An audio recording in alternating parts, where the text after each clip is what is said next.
যাচ্ছ? ঠাকুর আনতে যাচ্ছ? বাহ, তুমি রেডি হয়েছো ড্রেস পরে? ঠাকুর আনতে গেলে তো তোমাকে নাচ করতে হবে, কেমন করে করবে? তো hello guys, good morning, hope you all are doing well. So যেরকম তোমরা তাতানের মুখে শুনলে, তাতান যাচ্ছে ঠাকুর আনতে। তো হ্যাঁ, আজকে আমাদের 5th জুন, আজকে আমাদের বাড়ির কালী পুজো। তো দেখো এখানে মা চলে এসছে সকাল সকাল, ওই 12টার মধ্যে ঠাকুর চলে এসছে। তাতানের পাপা, আমার বাপি, তাতান সবাই মিলে, কাকু সবাই মিলে ঠাকুর আনতে গেছিলো। এখানে আমি রেডি হচ্ছি ঠাকুরকে বরণ করার জন্য। এটা আমার শ্বশুরবাড়ির পুজো। প্রায় আমার বিয়ের আগে থেকেই ওদের বাড়িতে এই পুজোটা হয়। তো আমার বিয়ের পরে এই 3 বছর ধরে পুজো হচ্ছে। তো এত সুন্দর লাগছে, মাকে দেখো এত সুন্দর লাগছে, মনে হচ্ছে তাকিয়েই থাকি মায়ের দিকে, এত সুন্দর লাগছে। তো যাই হোক, আজকে হলো ফলহারিণী অমাবস্যা। তো সেই অমাবস্যায় আমরা আমাদের এই পুজো সম্পন্ন করেছি।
যেরকম বলছিলাম তোমাদের, ফলহারিণী অমাবস্যায় আমরা পুজো করেছি।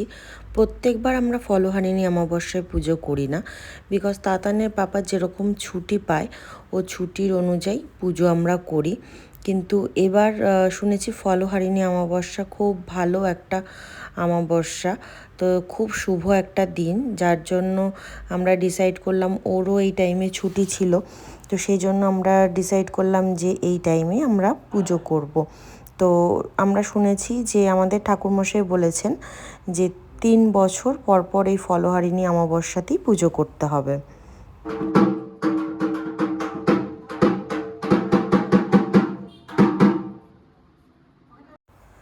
তো এখানে দেখো ঠাকুরের জন্য ভোগের প্রিপারেশন চলছে। এখানে আমাদের ভোগটা রান্না করে সম্পূর্ণই ঠাকুর মশাই নিজে হাতে রান্না করে, আমরা সব কিছু জোগাড় করে দিই। এখানে এবার আমরা অনেকেই উপোস করেছিলাম, আমার ননদ উপোস করেছিল, আমার মা উপোস করেছিল, কাকিমণি উপোস করেছিল, বড়দিদি এখানে উপোস করেছিল, তাতানের পাপা তো উপোস থাকেই, আর কাকু উপোস করেছিল। তো সবাই মিলে এত সুন্দরভাবে আমরা ঠাকুরের কাজ করেছি, তো কোনো মনেই হয়নি। অ্যাকচুয়ালি সবাই একসাথে কাজ করলে না কাজটা কিছুই মনে হয় না। ঠাকুরের কাজ তো একদম হাসতে হাসতে হয়ে গেছে। তো খুব গরম ছিল সেই দিনকে, সবথেকে একটা মানে ডিফিকাল্ট যে জিনিসটা ছিল, খুব গরম ছিল, কিন্তু তারপরও কোনো অসুবিধা হয়নি, বিকজ সে চারিদিক দিয়ে হাওয়া দিচ্ছিল। ঠাকুরের কৃপায় সব ভালোভাবে কাজ হয়ে গেছে। ঠাকুরের কাজ কখনো পড়ে থাকে না, সে নিজেরটা নিজেই করিয়ে নেয়। তো দেখো এখানে সবাই খুব আনন্দ সহযোগে কাজ করছে, ঠাকুরমশাই নিজে হাতে ভোগ তৈরি করছে। তো দেখো এখানে এখানে নৈবেদ্য সাজাচ্ছে বড়দিদি, আর আমরা আমাদের সামর্থ্য মতো কিছু আয়োজন করেছিলাম পাড়ার সবাই, মানে আত্মীয় স্বজনের জন্য, পাড়ার সকল লোকজনের জন্য। এখানে মেনুতে হয়েছে আমাদের বাসন্তী পোলাও, কাশ্মীরি আলুর দম, গরম গরম বেগুন ভাজা, তার সাথে চাটনি ছিল, তার সাথে মিষ্টি ছিল, আর ঠাকুরের ভোগ তো আছেই। সেদিন অমাবস্যার টাইম ছিল সন্ধ্যা 7টা থেকে। সন্ধ্যা 7টাতে বলেছিল আমাদের ঠাকুরমশাই পুজোতে বসবে। তো সন্ধ্যা 7টাতে উনি মোটামুটি 7:30টার মধ্যে পুজোতে বসে গেছিলো, কিন্তু পুজো হতে হতে অনেক সময় লাগে, যেহেতু আমাদের যজ্ঞ হয়। তো সব কিছু করে অনেক সময় লেগেছিল, মোটামুটি 11:30 12টা বেজেই গেছিলো পুজো শেষ হতে। দেখো ঠাকুরের মণ্ডপটা কত সুন্দর সাজানো হয়েছে, আর এখানে আমরা সবাই মিলে যতটা পেরেছি মাকে সুন্দর করে সাজিয়ে ভোগ দেওয়ার চেষ্টা করেছি। দেখো মায়ের মূর্তি, মায়ের রূপ কত সুন্দর, কত উজ্জ্বল লাগছে এখানে। এর মধ্যে যদি একটু ওয়েদারটা একটু মানে গরমটা একটু কম থাকতো তাহলে আরও ভালো হতো, বাট ঠিক আছে, সবাই মিলে হয়ে গেছে। এখানে দেখো সবাই কালী পুজোর অনেক রকম নিয়ম আছে। 108টা নৈবেদ্য যেরকম লাগে, 108টা দুব্বা, 108টা তুলসী পাতা, 108টা বেল পাতা, তো সব কিছুই সবাই মিলে রেডি করা হচ্ছে। তো গাইস, তো আজকে সারাদিনে তোমাদের সামনে আমি আসতে পারিনি, ব্যাক ক্যামেরায় ছিলাম, বিকজ আজকে আমাদের বাড়িতে হলো কালী পুজো। তো এত কাজ বুঝতেই পারছো, তো এই ফাঁকে একটু সুযোগ পেলাম তোমাদের সামনে এসে একটু কথা বলার জন্য। তো আমরা প্রত্যেক বছরই কালী পুজোটা করি, তো এই বছরও সেরকম করছি। আজকে ফলহারিণী অমাবস্যা, তো সেই জন্য শুভ দিন দেখে আমরা আজকে কালী পুজো করছি। আওয়াজ নিশ্চয়ই শুনতে পাচ্ছ তোমরা, ঢাকের আওয়াজ। এই যেখানে তাতান রেডি হয়ে গেছে। হাই করো বাবু, হাই করো। হাই করবে না? ওই যে নাচ করছে তাতান, পুজো তাই। Tanish, Tanish look at me, Tanish, Tanish, Tanish. ওরা একদম নতুন ড্রেস পরে দুজনে রেডি হয়ে গেছে, খুব আনন্দ করছে। তাতান তো ঠাকুরও আনতে গেছিল। দেখো ব্লগটা, এখানে আছে শ্রুতি, এই যে হাই করো। তো এই যে আজকে আমার পুজোর আউটফিট, আর একটু পরে সব লোকজন চলে আসবে, তো সব কিছুই তোমাদের সাথে একটু একটু শেয়ার করবো যতটা পারবো, বিকজ সব কিছুই বুঝতেই পারছো একা হাতে করা সব কিছু। সবাই অনেকেই উপোস করেছে, আমার মা করেছে, কাকিমণি করেছে, ওদিকে দিদি বড়দিদি করেছে, তাতানের পাপা করেছে, সবাই উপোস করেছে, তাতানের পিপি করেছে, তো সবাই উপোস করেছে, সবাই এসে করছে। তবুও বাড়ির পুজো যা হয় আর কি। দেখতে থাকো ব্লগটা, আশা করি ভালো লাগবে। এখানে দেখো খুব সুন্দর করে আমাদের বাড়িটাকে সাজানো হয়েছিল, ভাবলাম সেটাও তোমাদের সাথে একটু শেয়ার করে দিই। পুরো বাড়িতে টুনি লাইট দিয়ে সাজানো হয়েছে। এখানে দেখো, তো ফলহারিণী অমাবস্যা যেহেতু ছিল, ঠাকুরমশাই দেখো এখানে পুজোতে বসে গেছে অলরেডি। তো ঠাকুরমশাই বলেছিল ফলহারিণী অমাবস্যায় তোমরা সকলে মায়ের কাছে ফল দিয়ে নিজের মনের ইচ্ছা জানাতে পারো। তো আমরা সেরকম সবাই ফল দিয়ে, যার যেরকম ফল দেওয়ার ইচ্ছা হয়েছে সে সেরকম, কেউ 1টা, কেউ 3টে, কেউ 5টা ফল দিয়ে মায়ের কাছে তার মনের ইচ্ছা জানানো হয়েছে। তো দেখো এখানে সবাই মোটামুটি বসে গেছে পুজোতে। তো এখানে পুজোর জন্য প্রিপারেশন নেওয়া হচ্ছে। পুজো যেহেতু অমাবস্যাটা অনেক দেরি করে পড়েছিল না, 7টা সাড়ে 7টার দিকে পুজোতে বসেছিল, ওই জন্য একটু লেট হয়েছিল।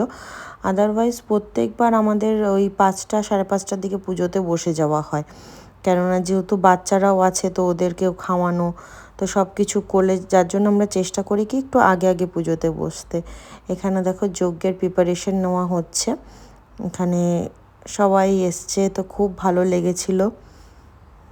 প্রত্যেক বছর ওয়েট করে থাকি যে কখন এই দিনটা আসবে। এত মনের একটা শান্তি হয় মায়ের পুজো করে, সেটা বলে বোঝানোর মতো না। মানে এত মনের শান্তি হয়, মনে হয় যে মানে অনেক দিনের অপেক্ষার পর মানে বছরে একটা দিন আমাদের কাছে আসে, তো আমরা খুব আশা করে থাকি এই দিনটার জন্য।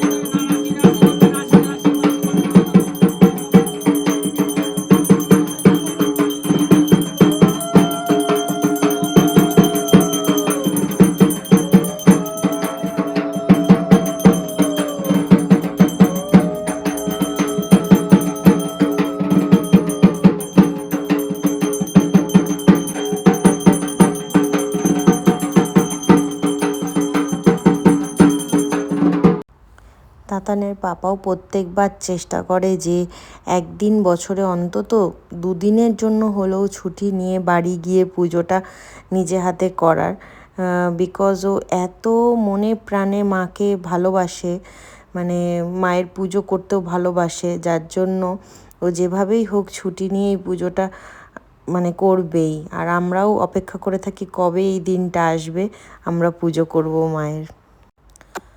আগে আমার শ্বশুরমশাই পুজোতে বসতেন, তো এখন যেহেতু ওনার বয়স হয়েছে, বিকজ আরও ওষুধপত্র খেতে হয়, সারাদিন উপোস করেও থাকতে পারে না, সেজন্য এখন আমি আর তাতানের পাপাই মোটামুটি এই পুজোতে বসে পুজোর কাজ সম্পন্ন করি।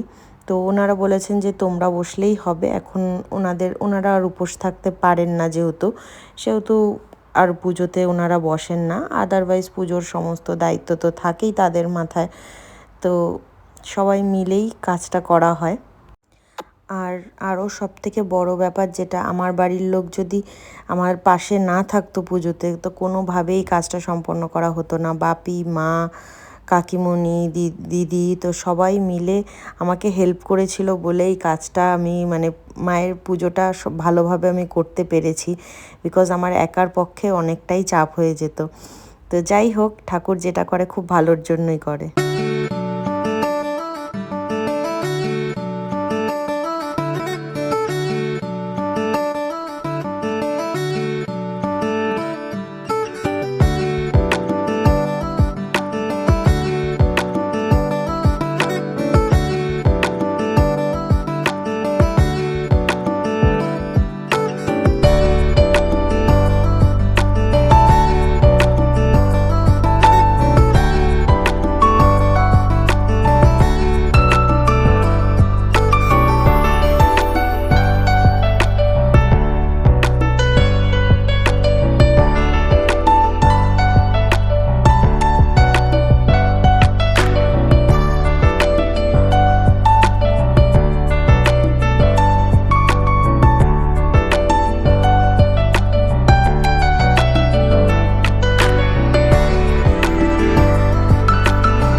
ओम वायुमूर्ताय स्वाहा ओम अग्निमूर्ताय स्वाहा ओम हवाय जलमूर्ताय स्वाहा ओम यजमानमूर्ताय स्वाहा ओम कर्पूर गौरम करुणावतारम संसार सारम भुजंगम सदा वसंतम हृदयरविंदम।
যজ্ঞ সম্পন্ন হয়েছে।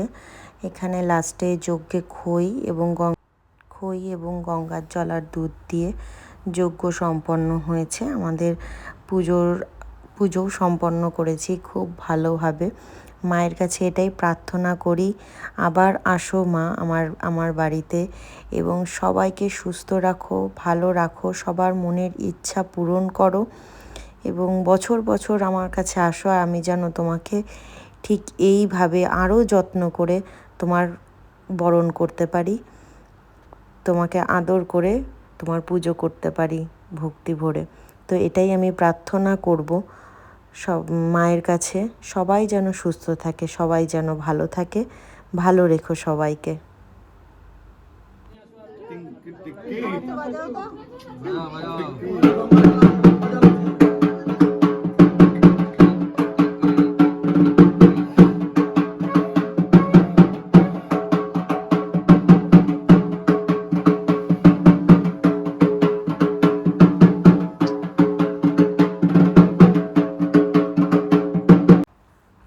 তো এটা দেখো নেক্সট দিন সকালে, বিকজ পরের দিন বৃহস্পতিবার ছিল, আমরা মাকে ভাসান দিইনি।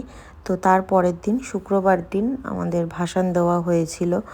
তো পুজো আসছে এটাই খুব ভালো লাগে।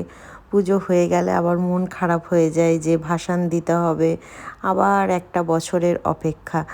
তো কিছু করার নেই, সব কিছু নিয়মের উপরেই হয়ে রয়েছে, নিয়ম এইভাবেই চলছে, এইভাবেই চলতে হবে। তো সকালবেলা উঠে আমরা স্নান করে আমি, মামুনি আর দিদিভাই আমরা বরণ করে নিয়েছিলাম মাকে। তো এবার মাকে বিদায় জানানোর পালা, কিন্তু আসছে বছর আবার হবে, আবার এসো মা। তো আবার যেন তোমার পুজো আমরা এইভাবেই সুন্দরভাবে করতে পারি, এটাই আশীর্বাদ করো।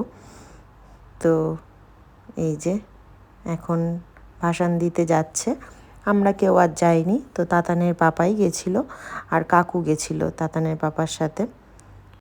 তো এইভাবেই আমরা মায়ের পুজো সম্পন্ন করলাম। তুমিও ভালো থেকো মা, আর আমাদেরও ভালো রেখো, এটাই বলবো। যদি তোমাদের এই পুজোর ব্লগটা ভালো লেগে থাকে তাহলে অবশ্যই আমার চ্যানেলটাকে সাবস্ক্রাইব করে দিও, ভিডিওটাকে লাইক করতে ভুলো না। তো সবাই ভালো থেকো, বাই বাই, আজকের মতো এইটুকুই।